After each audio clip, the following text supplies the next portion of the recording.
Hi Marshall, Dave Ney here at the iconic Little Red Bridge. As you can see behind me, we are coming up on the 1-year anniversary of its replacement. And earlier in the year, Council President Ted Parker had asked me if we were going to do a dedication, and that was our intention. However, COVID happened and things just kept getting pushed back, as with everything else. So I thought I would just make a little video thanking everybody involved on this project. And to give you a little bit of history, 2 years ago when I was on council, I noticed that our old bridge needed some TLC. So I sent an email up to Bethany Hare, who's the assistant park manager for the DCNR. She responded rather quickly, I might add, with a letter from 1933 indicating that it was in fact our bridge. So I was a little upset by that because I know that we didn't have the money to do any repairs or replacement. So I started asking around, and the community really stepped up. Toll Brothers donated all the wood. It's 100% white oak.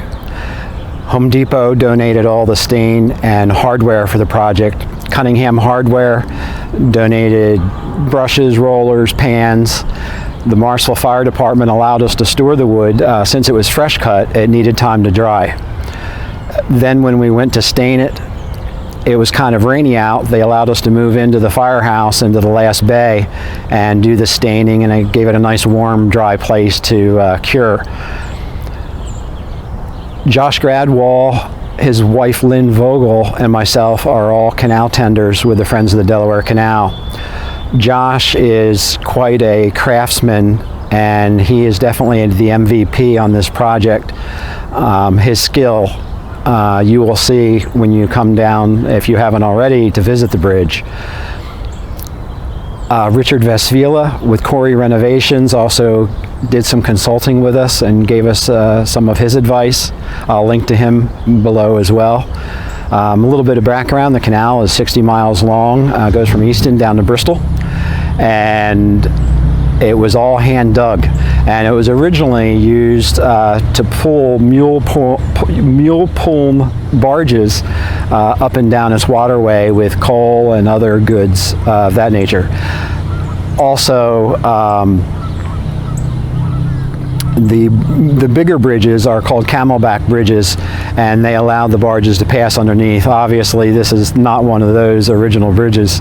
But that's a little bit about the history. I hope that you will enjoy this bridge for many, many years to come.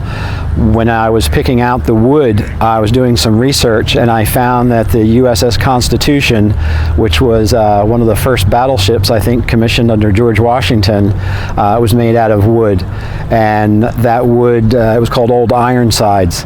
And the reason was that the cannonballs would just bounce off the side of it, and that was made out of white oak, which is, I figured, well, if it was good enough for the USS Constitution, it'll be good enough for the Little Red Bridge here in Morrisville.